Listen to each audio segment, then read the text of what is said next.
Hey everybody, good morning, good Sunday, I don't know, maybe you're watching this on Wednesday. I have really no idea. But in my timeline, I want to say good morning, good Sunday to you. It's a kind of a dreary day here in the Seattle, Washington area. It was beautiful yesterday, but we got that rain with us here today, but that's what we expect here living in the Pacific Northwest, isn't it? We're no strangers to that. Well, we want to say welcome. Thanks for joining us here in this online space. You've stumbled onto the online gathering of the Pathways Church community.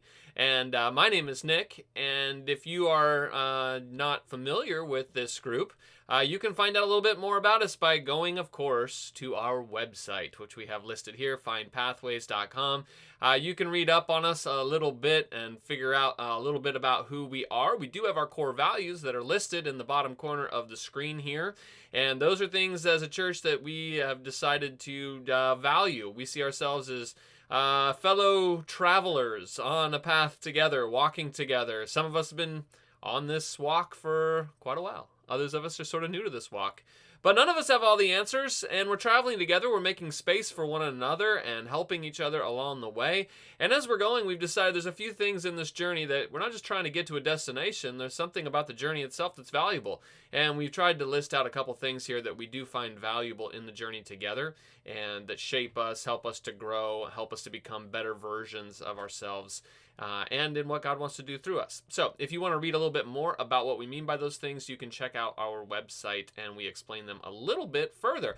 We often use a couple words to describe ourselves. However, we use the words cautious and curious.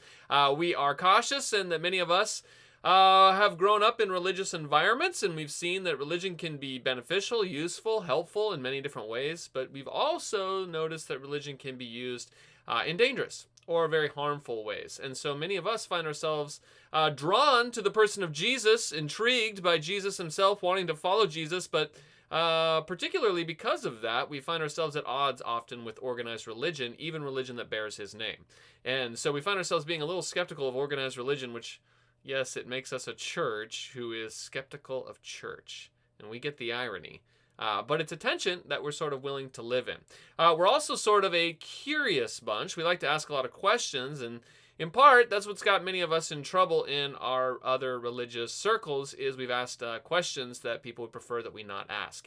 We actually think in this group that asking questions is a good thing, that it is useful, that that God himself is not threatened by our questioning, and that vibrant part of what it means to have faith and to own faith for ourselves is to question things. And so we like to be a group that asks a lot of questions, that maybe reconsiders things that we previously thought in light of new information. And so we're sort of curious that way, and also cautious at the same time. So if any of that sort of fits you, if those words describe you, then this might be a good home here with us. Now, what we're going to be doing here today, just as a little bit of tour guide stuff, is we are going to, immediately after I'm done here speaking, we're going to do some singing together. Billy, our worship leader, is going to lead us in a few songs, and we are going to sing a couple songs with him, and then we are going to go into our message. I'm going to be talking again here on one of the more difficult sayings of Jesus. It's kind of an unusual one today.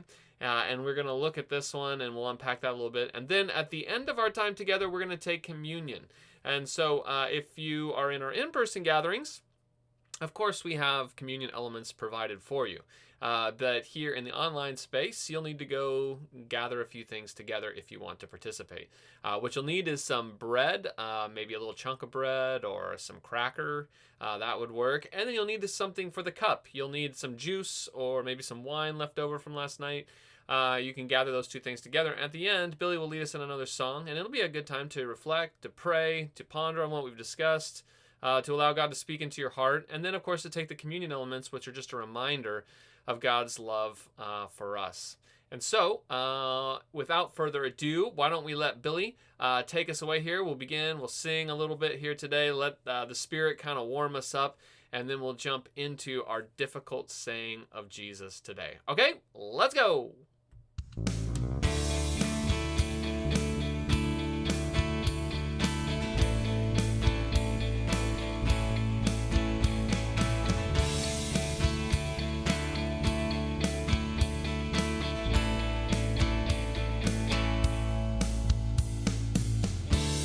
Saw Song of all songs is the song we sing.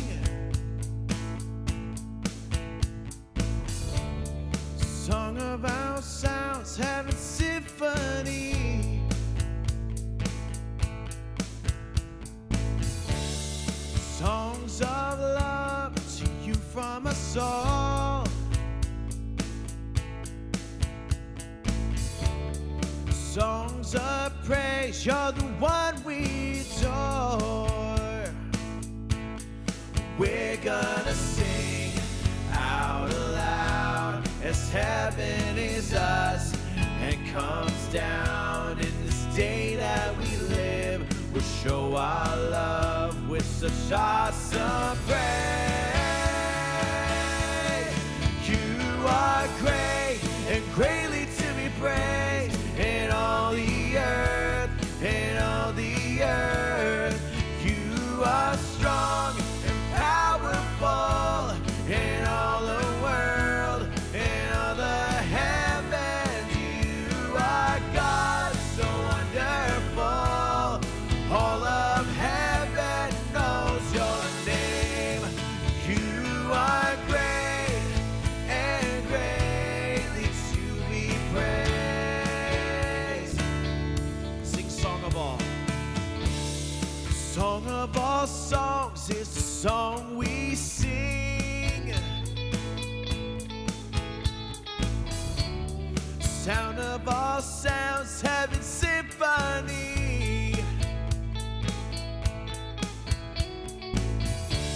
Songs of love to you from us all.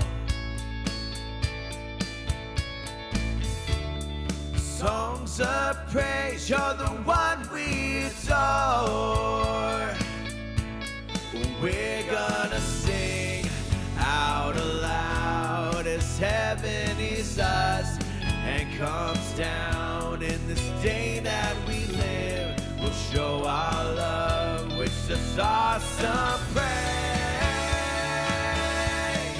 You are great and greatly to be praised in all the earth, in all the earth. You are strong and powerful in all the world, in all the heavens. You are God, so wonderful. All of heaven knows your name. You are great and greatly to be praised. Sing that again. You are great and greatly to be praised in all the earth, in all the earth. You are strong and powerful in all the world, in all the heavens. You are God, so wonderful. All of heaven knows your name.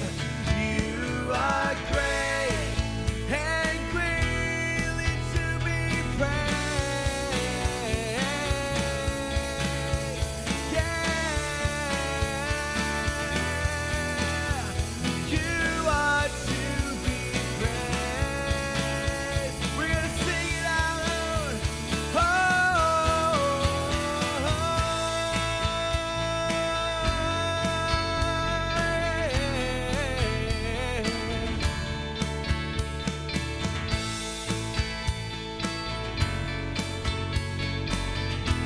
Let's sing, you are great. You are great, greatly to be praised in all the earth, in all the earth.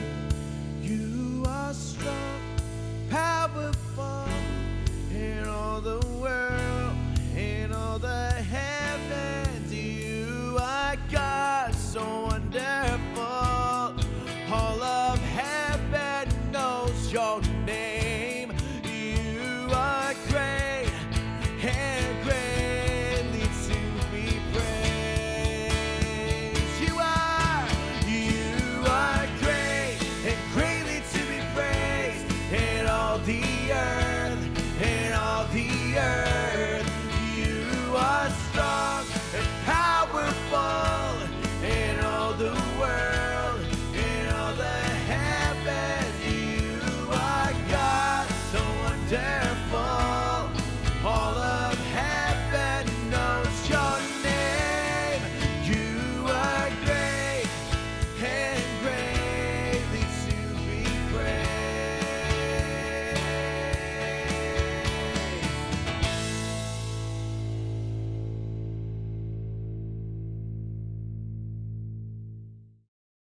I think that doubt is part of faith. What? You think that doubt is part of faith? I That think- thing kills faith. I think that I think it takes quite a lot of faith to doubt, actually.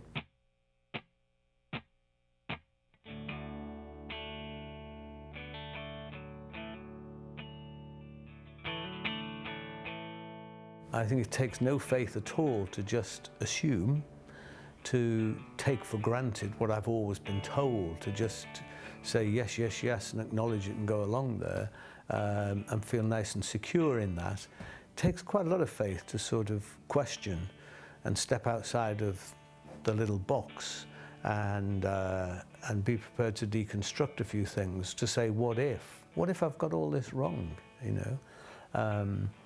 I think I was talking to a very lovely atheist this week, actually. He came to an interfaith forum that I was taking part in, and he said that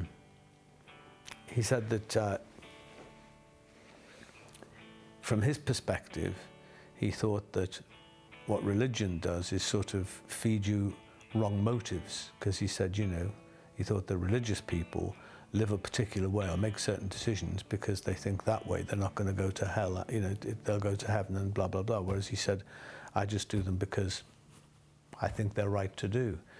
And, you know, he's got a point there. He's got a point that I think if you know, motivation, because that's what people say, well, okay, so if you don't believe in these 6 things here, well, why don't you just, you know, murder people and well, actually, because that's not the sort of person I am. That's not how I think. You know, it's not because I'm going to get a reward or a damn good eternal smacking that I choose to live in a particular way, to not kind of cheat on my wife and, you know, rob people, you know, through defrauding taxes or whatever else it is. It's because actually this is the sort of person I think I ought to be. And I think that if at the end of the day, or let's put it like this, I think if it could be proven, which it can't, but if it could be proven beyond doubt right now that the entirety of my faith is a sham and has no reality behind it at all, I can't imagine wanting to live as a different type of person than I am now, because that's just seems like what human beings should be like, really. Now, my faith actually feeds into it enormously and gives me great inspiration and strength and courage to pursue being the sort of person that I want to be. But it has more to do with what I think about humanity. And I often say, you know, that if we want to discover more divinity, we need more humanity. I think that's how I know God, in the depths of humanity, really, and what being truly human means.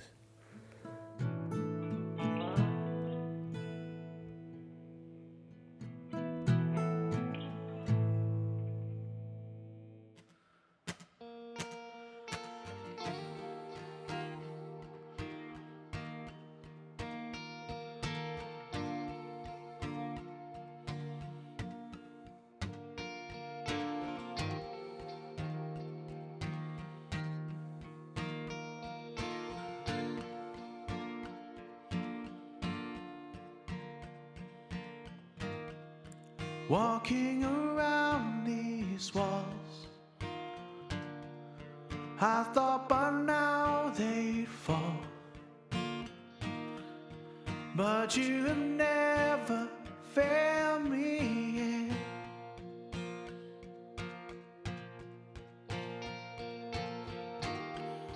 Waiting for change to come, knowing the battle's won, for you've never failed me yet.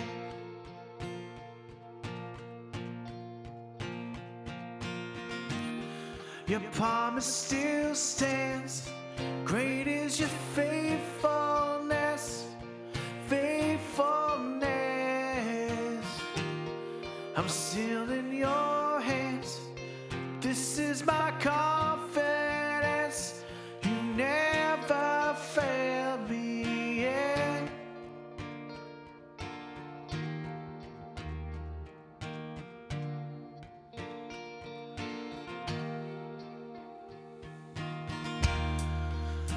know the night won't last. Your word will come to pass. My heart will sing your praise again.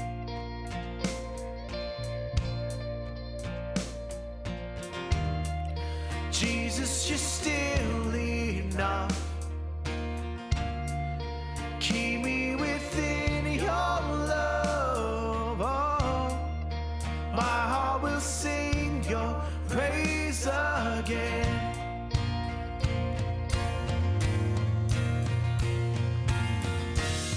Your promise still stands.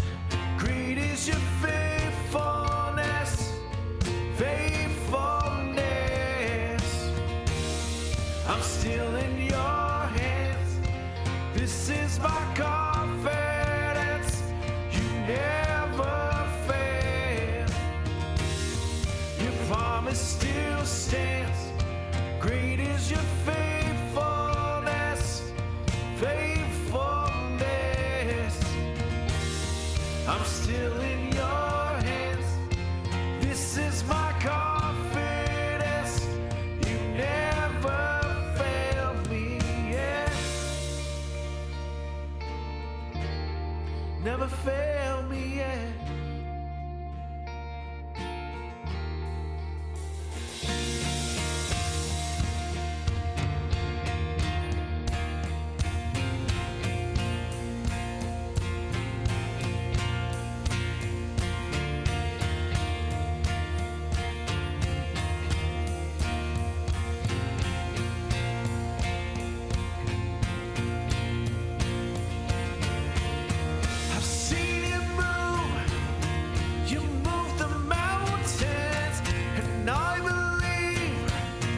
I see you do it again.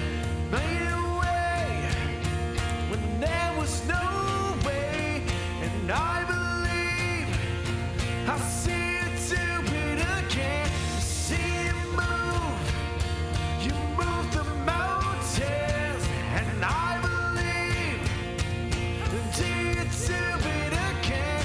Made a way and there was no way. I believe I see you do it again. See you move the mountains, and I believe I see you do it again. You made a way when there was no way, and I believe I see you do it again. I see you move the mountains, and I believe indeed to it again. You made a way when there was no way, and I believe I see you do it again. I see you do it again. Oh Lord,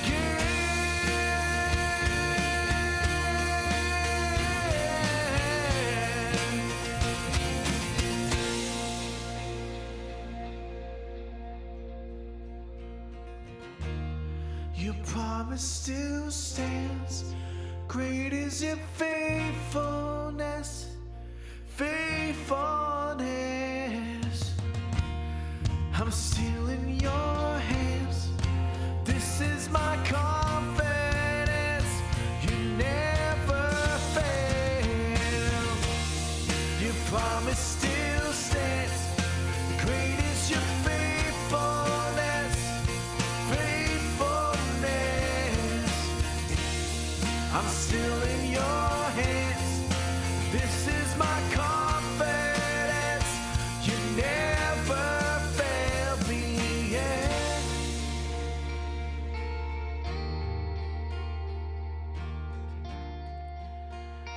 You never failed me yet.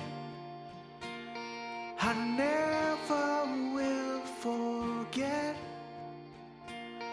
You never failed me yet.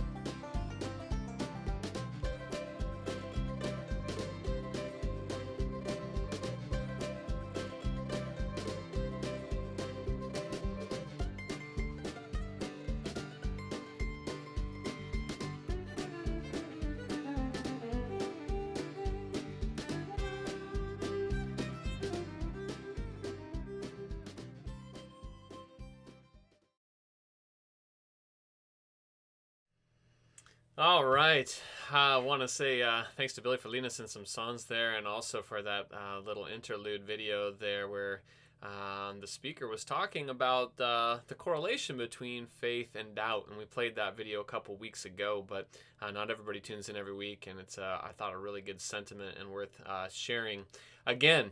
Now, when I was younger, I learned a lot about faith, or had to wrestle with faith and doubt, and learned a lot about faith when I was a young kid. I grew up in church, and I went every week to Sunday school. Anybody remember Sunday school? Those of you who maybe grew up in church, ended up at some point in a Sunday school class where all the kids were gathered together to learn the stories of the Bible, to learn about Jesus, and kind of some introductory ideas surrounding faith. And one of the things that we would do in our Sunday school classes, besides learn Bible stories, is we learned a lot of songs, right? I mean, you would just learn all of these songs. A lot of them went with Bible stories, and we would learn all of these fun little songs. And I was thinking back to one of the songs that we learned when I was a little kid that I really haven't sung much as an adult, but was popular in my Sunday school class.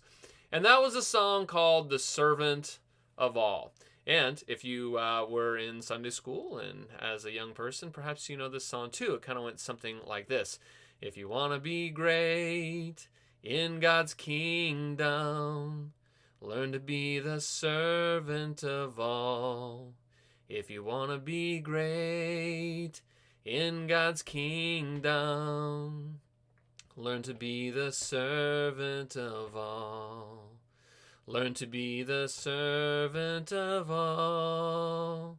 Learn to be the servant of all.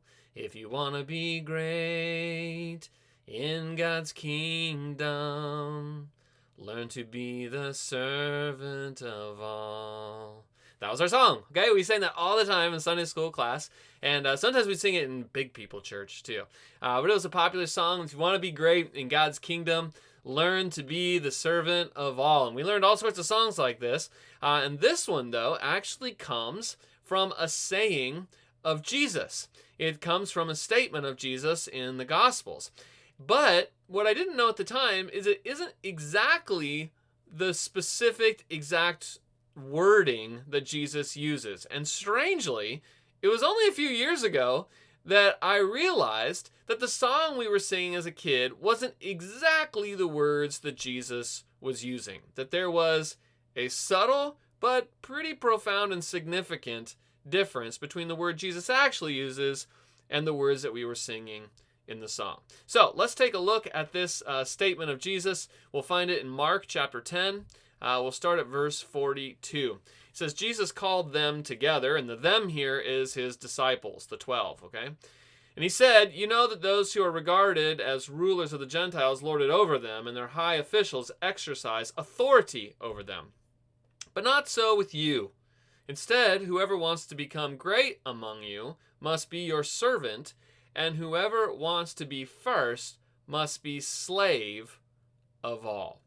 Now, we're doing a series here, and we're calling it The Difficult Sayings of Jesus. And we're looking at 6 different statements of Jesus that are hard to understand, make us scratch our heads a little, and in some cases have actually been applied and used in some ways that are rather harmful, and at least in certain points in history that also make them difficult statements for us to truly feel like we can embrace. And this one here today in Matthew 10 is our difficult statement for the day. But you might have said, that's weird. I don't know that I would have included that one on my particular list. If I had to make a statement of the hard, difficult statements of Jesus, I'm not sure this one would make the list. Nick, why have you put this one in our list here on the difficult statements of Jesus? How did it make the list? Well, one part of this statement has become more difficult in our modern world. Particularly one of the last 3 words, slave. Now, my Sunday school class sang the song, if you want to be great in God's kingdom, learn to be the servant of all. And of course, Jesus does use the word servant in this statement as well. But what Jesus actually says is at the end there is that you must be the slave of all. And a voluntary servant and a slave are 2 very different things. And this word slave is obviously much stronger and more uncomfortable language for us today.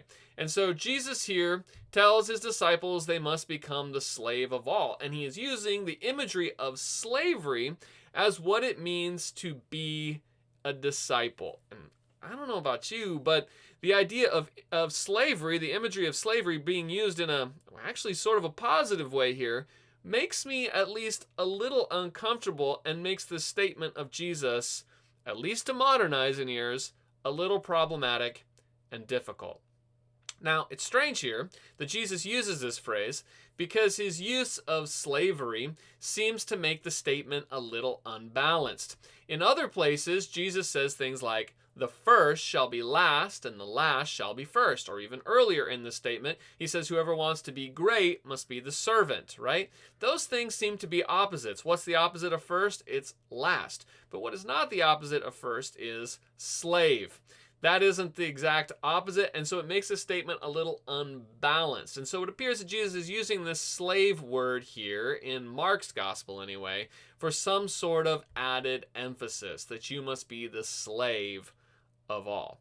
Now, it's piqued my interest, and perhaps it piqued the interest of the disciples in that moment as well. Now, none of us who are reading this text today think that Jesus is literally calling his disciples to enter into the human institution of slavery. At least I hope we don't. Just like we don't think that Jesus was calling all people everywhere to sell every possession that they have and give everything away to the poor, and just as we don't think that Jesus literally meant, in the last hard statement that we looked at, that we don't think Jesus literally meant for you to hate your father and mother or your wife and children or your very own life. He's making a point, perhaps here, about humility. And the context, if you were to read Matthew chapter 10 here, a little bit above, we're not going to do that, but I'll explain it to you today, but you can check Mark 10 here and read the context for yourself. The context is that two of his disciples have come to Jesus and have asked that he grant them a special status over the other 10 disciples. And as you can imagine, the other 10 disciples sort of take offense to that proposition, and they get angry, and the disciples are arguing. What they're arguing over is position and power and authority. And Jesus here, in his response, this difficult statement that we have, is explaining how that is not how power works in his kingdom. That it's not about having enough power, but in using power the right way. And so this statement really, overall, isn't that difficult. We kind of get it, don't we? It's fairly understandable.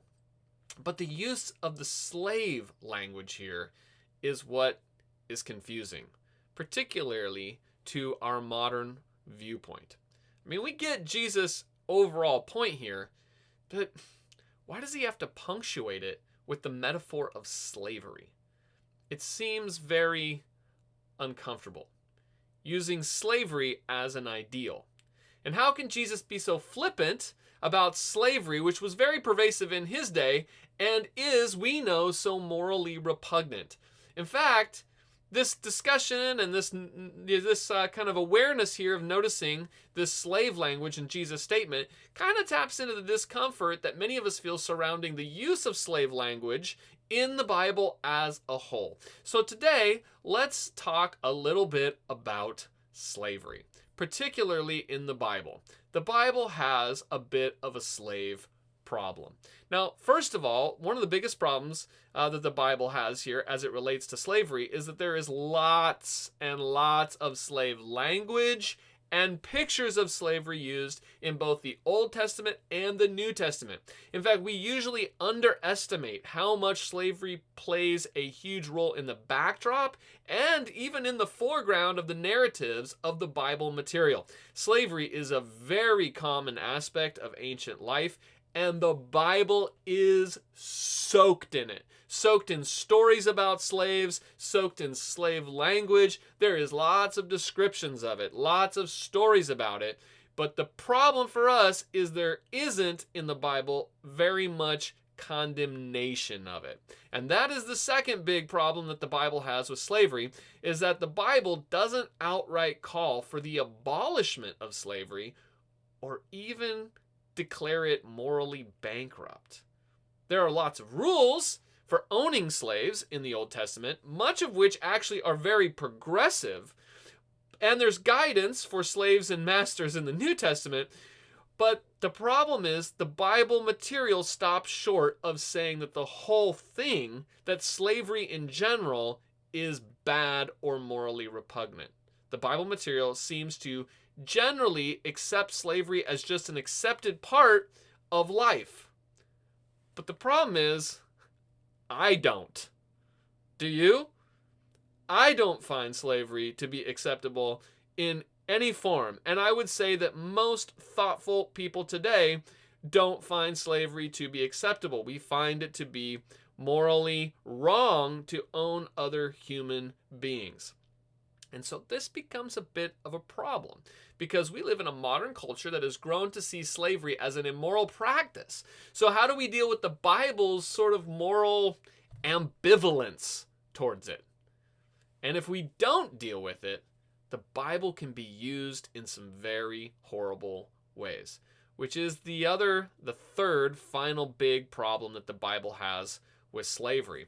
And that is that it has been used to justify slavery. Particularly, most recently, it was used to justify the owning of black Africans in the United States. Because the Bible material doesn't contain anything condemning the institution of slavery, it then becomes ripe for usage in justifying its practice. After all, the thinking goes, if God didn't like slavery, if he didn't want it around, why wouldn't he have in the Bible just said so directly?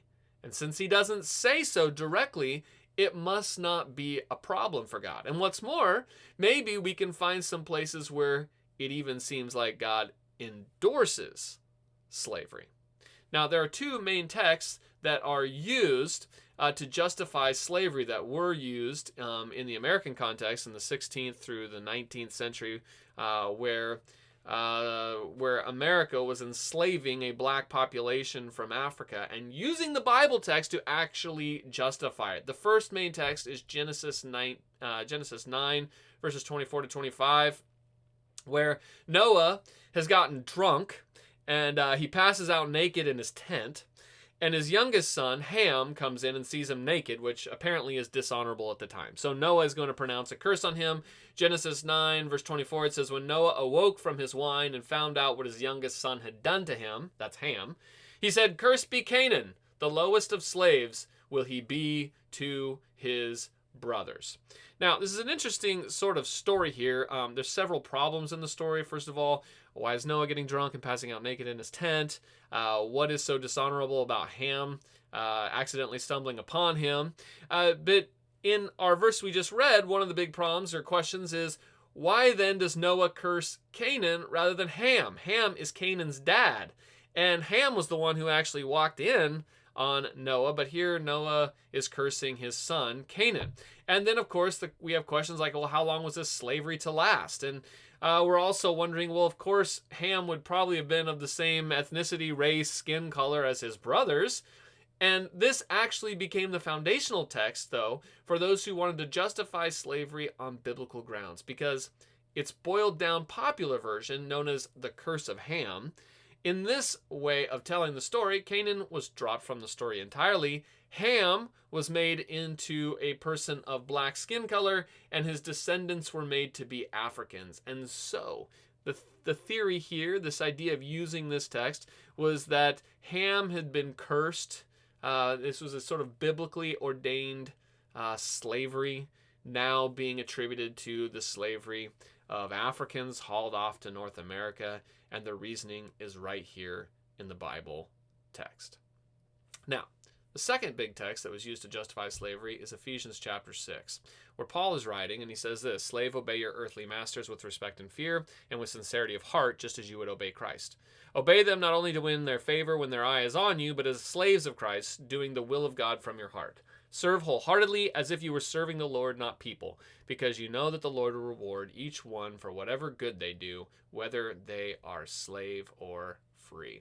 And people use this verse here where Paul is encouraging slaves to obey their earthly masters to say, well, obviously God is okay with slavery, because here's Paul telling slaves to be good and obedient slaves, not to revolt, not to abolish slavery, telling them to kind of stay in line. And so this text, even though that's not how I would interpret or read it, has been used to justify slavery.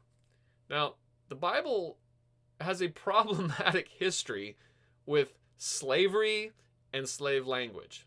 And now, here we stumble across Jesus' words, and Jesus is using the word slave and calling his disciples to become slaves. And yes, we know it's a metaphor, but is it an appropriate one? And is Jesus incidentally advocating slavery? And if he's not advocating it, is he still a little too cozy with it? Because in our modern eyes, he comes off a little flippant. He's making slavery here to be a choice for his disciples, right? Don't try to lord it over people. Choose instead to be a slave of all. But of course we know that slavery, by definition, is not a choice. In fact, the whole point of a slave is that you don't have a choice to be a slave or not to be a slave. And then what do people do who actually are being trafficked or bought and sold as property? What are they to do with Jesus' words here, to be a slave to all? You see the problems that this word usage brings for us as modern readers? I mean, I'd prefer that Jesus had used a different word that did not make me so uncomfortable.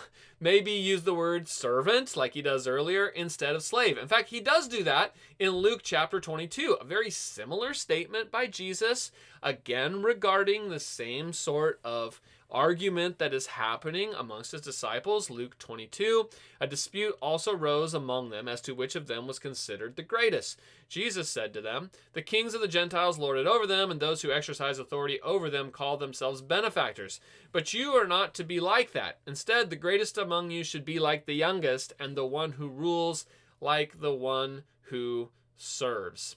Now, I like that one a lot better, Jesus. I prefer that wording a lot better. Let's stick to the word servant. It's a little less slavey, this statement is, and I like that a lot better. And it turns out a lot of our Bible translators who put together our English Bibles do too.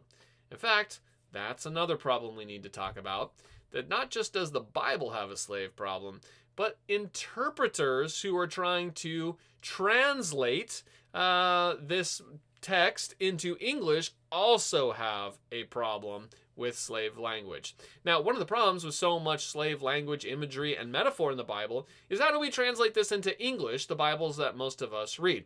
So let's look at the New Testament. In the New Testament, there is a word for slave. It's the Greek word doulos. And guess how many times this word, a generic word for slave, guess how many times this word is used in the New Testament? It is used 118 times. That is a lot. This word doulos, which means slave, is used 118 times in the New Testament. But translators don't always render it the same way. In our text today, for instance, they did leave it as slave. But other times, they do go ahead and change that language to a word like servant or bondservant. And why do they do this, right? You won't see it as an English reader. You would see it if you were reading the original language text. You don't see it as an English reader. So why are they making this decision to change the word from slave to servant in certain circumstances? Actually, in many circumstances. Well, the reason is because slavery has a very vivid imagery in our modern culture. We think immediately of the slavery of black African people in the 16th to 19th century here in America. We get these images of plantations and cotton fields and lynchings and all sorts of very terrible things. And while slavery at all times and in all places is not admirable and or pleasant, there are some significant differences in the ancient world from our modern expectations of what slavery looks like. The predominant form of slavery in ancient Israel did not look exactly like the slavery we are familiar with in our more recent history. In fact, most of the slavery in ancient Israel was something we could call debt slavery.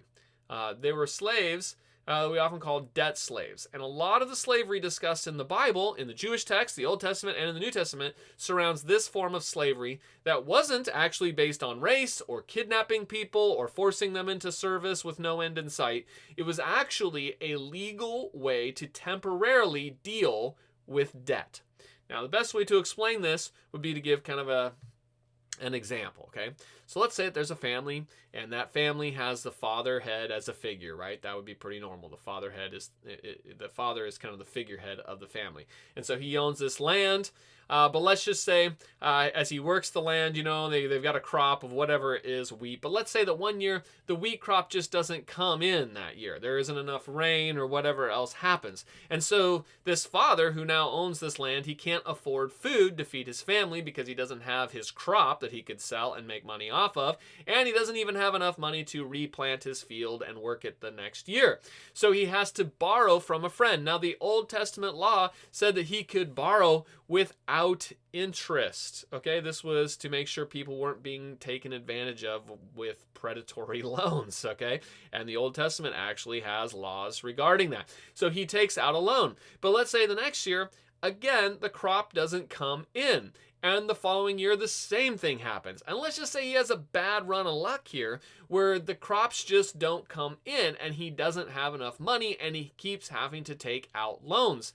At a certain point, he is going to dig himself into a hole so deep that he just cannot repay it. He doesn't have enough money to repay what he has borrowed. And so the only thing he has left is labor. So his household goes to work in a debt slave situation for the person that the father owes the money to. Okay, now the Old Testament in this debt slave scenario actually puts up a lot of safeguards around this situation. For instance, and we could spend a lot of time looking through the Old Testament at the specific laws here, but I'll just kind of give you the shell of it, okay? There were several safeguards around it. The first thing is that they could only work for 6 years, maximum. This wasn't a slavery going on forever and ever, passed down through generations. This had a time limit. There were 6 years only. In the 7th year, he had to be let go, and also with some help to restart his life again. And or he could choose to remain with the new landowner. There were also tons of protections against violence or mistreatment, that these debt slaves were not to be mistreated. In fact, if they were injured, that would immediately terminate the agreement. They could leave free and clear. And then, of course, this was voluntary. You had to choose to enter into this situation due to your debt, and you could say, well, sometimes when you're in such a debt, you don't have much of a choice. That is true. But also, if you did leave sometime during your term there, people could not pick you up and return you to your slave master. To return you to your slave owner was against the law. So, in other words, you had the freedom to leave at any point. Now, this was the most common type of slavery in Israel. And it was voluntary and it was limited, which is very different than the way we think about slavery today. It was an economic way of dealing with debt and restoration of families.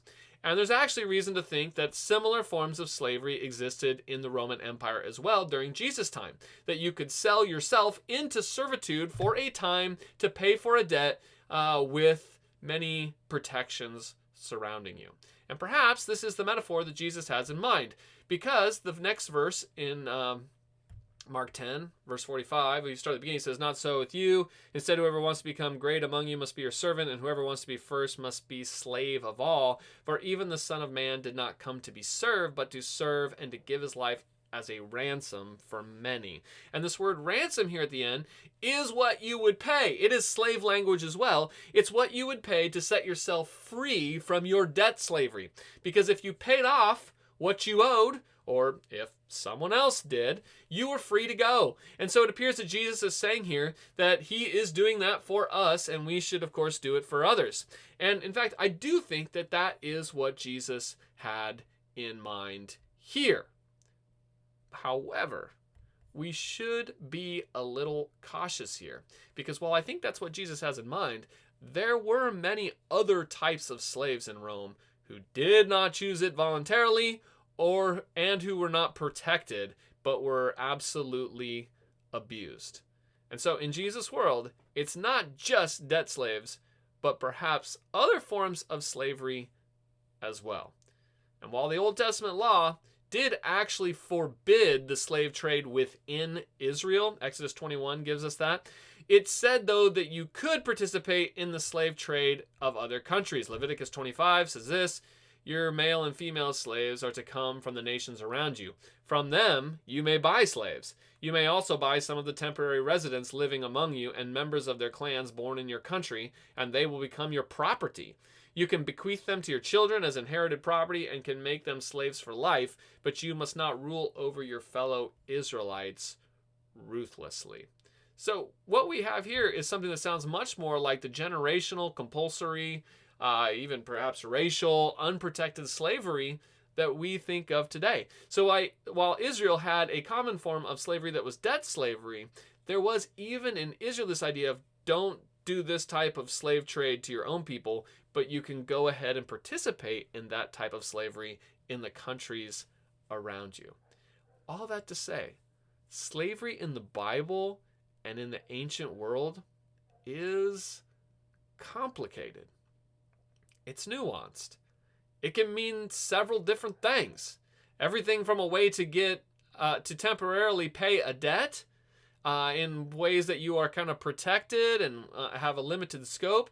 It can mean a slave who was captured in war and forced to really be a slave in the way that we would think of it today. It can even refer to womb slaves, women who were captured and forced to bear children of the men who captured them. And so the problem is here, our translators and interpreters have a difficult problem because they have to decide how should we translate this very loaded word. This word doulos in Greek that means slave, because in the ancient world that could mean many different things. Not all of them as bad as what English readers will assume when we read the word, right? When we read the word, we have a visceral reaction to it. We have pictures that pop up in our head, and that may not always be what is being discussed. So should we translate it as slave or sometimes maybe as servant? I thought it'd be interesting to give you a little insight into how some of these translation committees have to deal with difficult topics like this. And there is a Bible translation called the English Standard Version, which is not among my favorites. But there's a great little video here about how the committee that was working on translating together wrestled with the topic here and the discussion of how do we translate the word slave. And so I want to show a little piece of this video to you this morning because I think it might be kind of enlightening. So here we go. Okay, I think we're ready to get started this afternoon.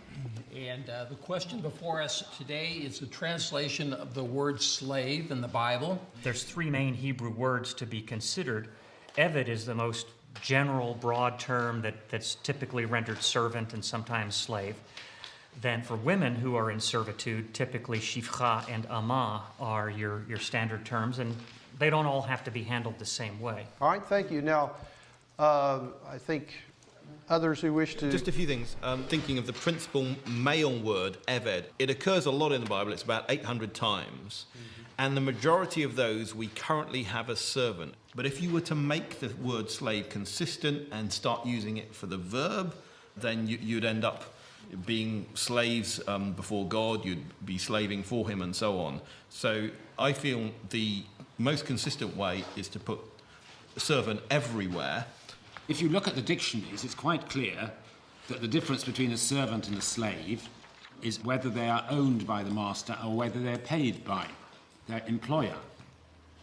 And it's quite clear in many passages in the Old Testament where it talks about Eved that the person is owned, is regarded as part of the property of that person.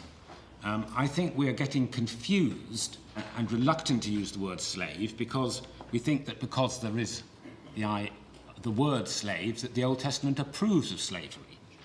And I think it's very much better to say that the Old Testament is trying to improve the life of slaves rather than pretending they're not slaves.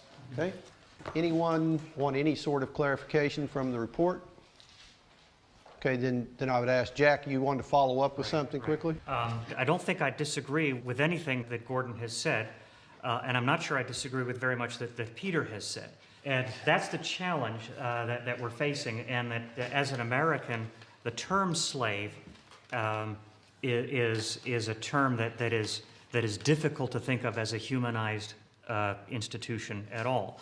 Although, surprisingly enough, some of my African American correspondents are less sensitive about that than I am. So, Wayne, you want to ask or make a comment about the Old Testament side of things? When we as scholars use the word slave, we have in mind something of a study of the background of slavery as it existed at the time of the Old Testament, slavery at the time of the New Testament, and we can understand nuances of it. But for the average English reader, the word slave has irredeemably negative associations and connotations. In people's minds, it's a permanent condition, whereas in the Old Testament, and certainly in the time of the New Testament, it's temporary, it leads to freedom. And it was often voluntary, at least in the first century. Number two, slavery in the Old Testament or the New Testament was not primarily racial, it was economic. And third, it was often a situation that had status and carried considerable legal protections. And for those reasons, I think we are importing highly inaccurate understandings of the meaning of the term. I think it's time for us to vote without, okay, we're not needing summaries. In the text of 1 Corinthians 7, the change is at 4 instances from slave to bondservant. Those who are in favor, please raise your hands. We have 9. Those opposed? We have 3. Thank you.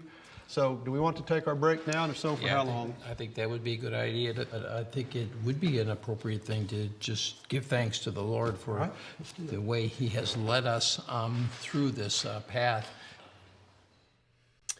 All right, I hope that gives you a little bit of a glimpse there of some of the things that translators are trying to think through when they are translating these words. They're discussing the Hebrew words for slave, and did you hear how many times those words are used? 800 times in the Old Testament. Now, I'm not a particular fan of this translation committee or their translation, the ESV, which I think is a highly biased translation influenced by certain fundamentalist theologies and probably some political ideologies as well. But all that is sort of beside the point, because you can see them here in a brief and edited way. Obviously, the conversation went on longer than this little video shows. It's been edited down, right? But you can get a sense of some of the hard discussions that they're having to do surrounding how do we translate this word slave. And it's not easy. Do we stay with the language of slave and risk people misinterpreting sections, or change it, but when we change it, we obscure the pervasiveness of slavery in that world? It's sort of an impossible situation for translators and interpreters. And so that kind of leads us here to the final problem, and that is that really this language is our problem as well, okay? The Bible has a problem, interpreters and translators have a problem, but the church certainly does too, because we have to decide, what are we to do with this language once we're made aware of it? And should we leave these words as slave or change them to servant? And what are we to make of those designations? Do we want to elevate slavery as a metaphor at all? Especially when in Jesus' statement here, it's actually used as sort of a good ideal. And if we do that, couldn't it be used again as justification for evil and the employment of slavery? Multiple times, as was mentioned in the committee here, Paul actually describes himself as a slave of God. In many of our English translations, it says Paul, a servant of God. But the word there is slave, right? And so the problem here, though, is if we leave it saying Paul, a slave of God, then does that mean that God is a slave owner? I mean, how far do we want to push this metaphor? Or do we get rid of it? Do we not use the slave language as a church? I mean, do we just get rid of it? No matter what they do in the Bible text, do we get rid of it and use words like servant instead? And if we do we lose something? Do we end up hiding the pernicious institution of human slavery that had shaped the world for much of its existence? And if we do we cover over the mistaken views and practices of those who were even religious but still engaging in something that we know is morally abhorrent today? And so could letting the uncomfortable language stand cause us enough irritation that we find ourselves considering the plight of those who are in bondage more significantly and deeply than we would otherwise? I mean, if we just kind of erase the slave language, does it kind of erase the situation from our mind that we don't consider it anymore?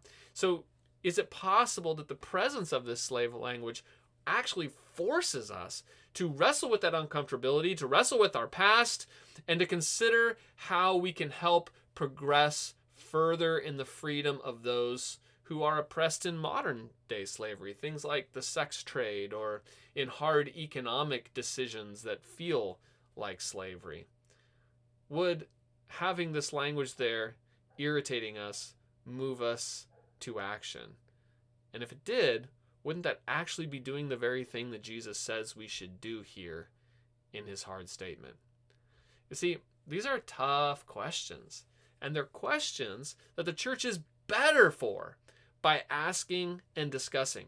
These questions themselves and the tension that we feel in them, and like, oh, I don't like that language, but maybe it brings my mind to people that I should care about. It might be that the very regimen of asking these questions is the spiritual exercise that the Spirit of God uses to shape us more into the person of Jesus. That's why I like this guy John Byron's quote. He's a professor of New Testament at Ashland Theological Seminary.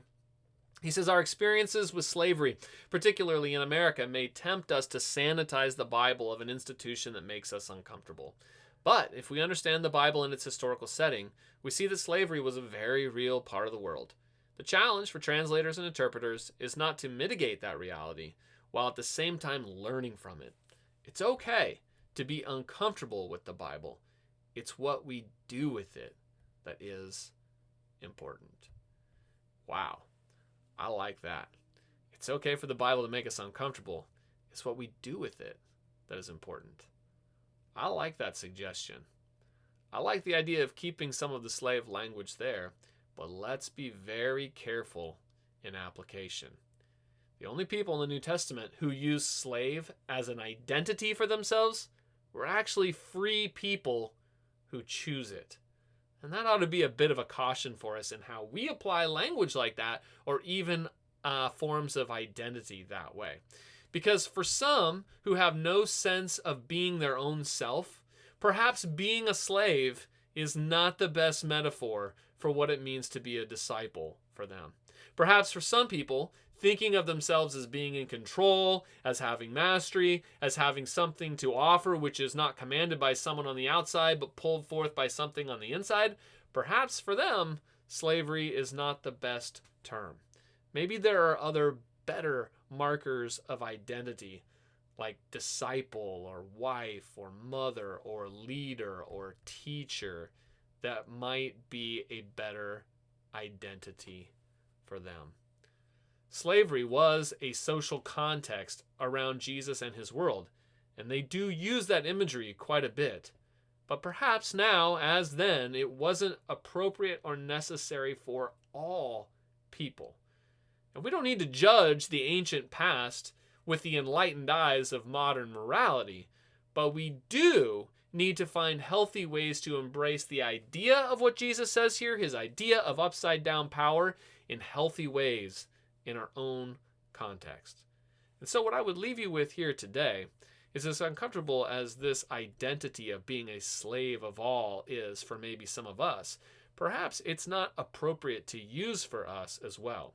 Perhaps there are other identities that better embrace what it means for us to live out the gospel. And so what identity works best for you to embody what Jesus is speaking about here, so that it helps you live out the gospel? By what term do you want to be known? I would encourage you to take a moment today, write down on a little piece of paper a single word, a phrase, a sentence, a doodle even, whatever communicates to you an identity that makes you feel empowered to live out the gospel in your circumstance. Because this is what it means to engage the text in a faithful and Jesus-honoring way.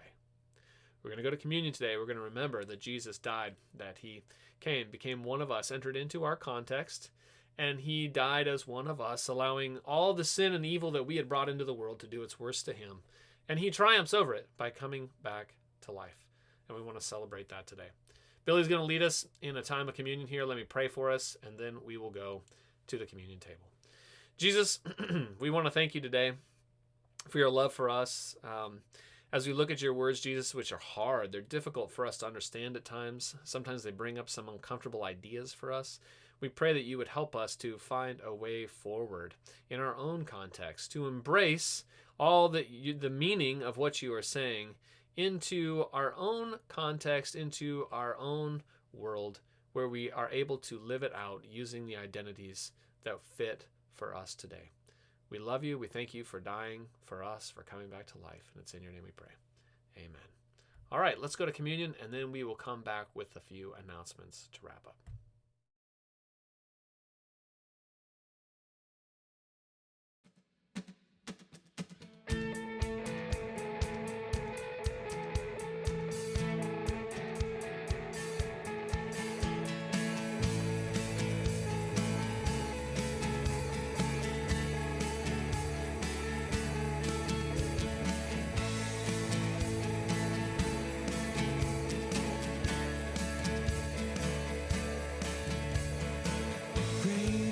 Your faithfulness, oh God. You wrestle with the sinner's heart. You lead us by still waters into mercy, and nothing can keep us apart. So remember your people, remember your children, remember your promise, oh God. Your grace is enough, your grace is enough, your grace is enough for me.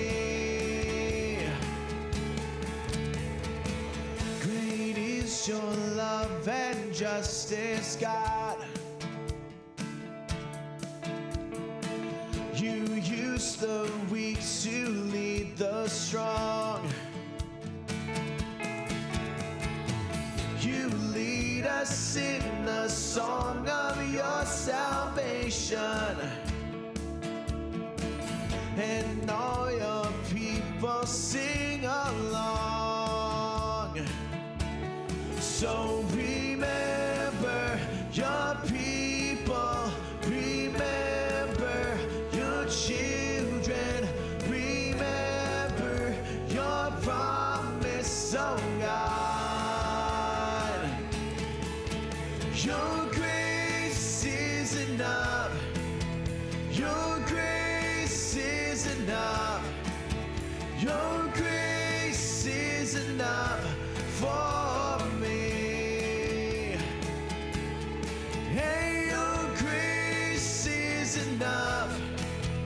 Your grace is enough, your grace is enough for me. So remember your people, remember your children, remember your promise, oh God. Your grace is enough. Your grace is enough. Your grace is enough for me. Yeah, your grace is enough. Heaven reaching down to us. Your grace is enough for me. Hey, your grace is enough, and I'm covered in your love. Your grace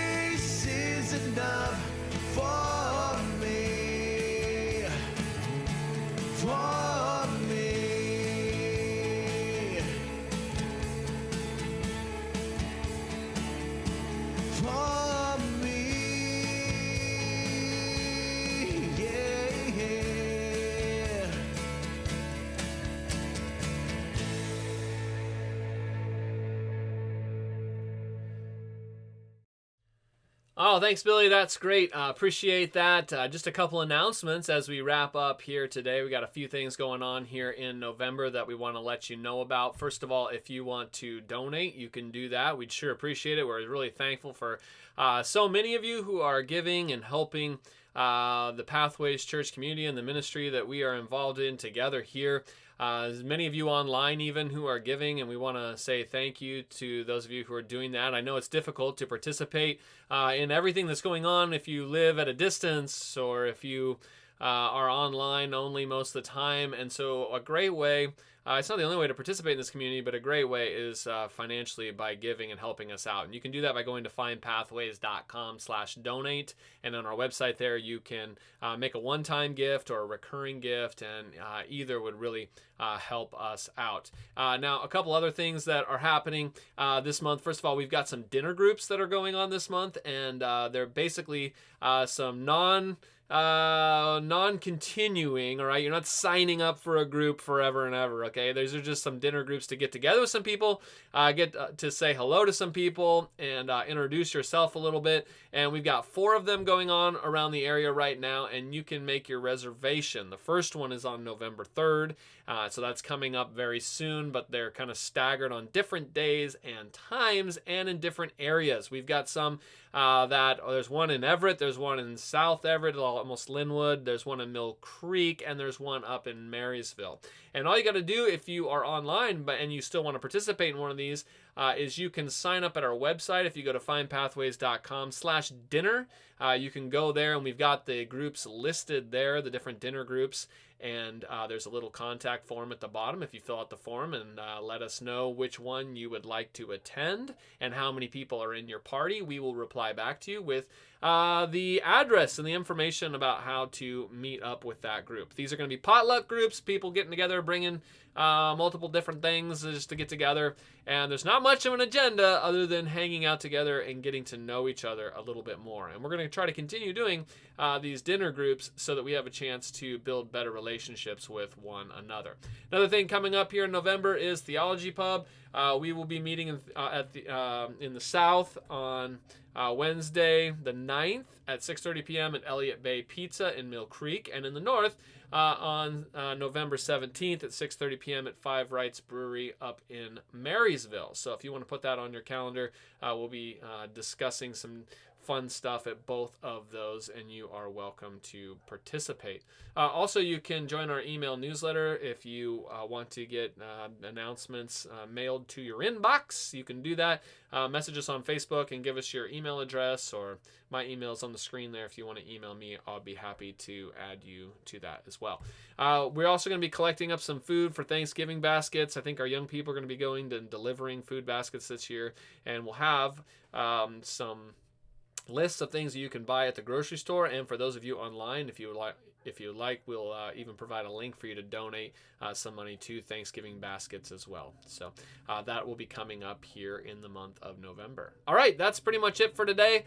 We want to thank you for hanging out with us today, for wrestling through some challenging material, and we'll pick up again next week with another hard saying of Jesus. Okay, hope you have a great week. Talk to you next time. Bye.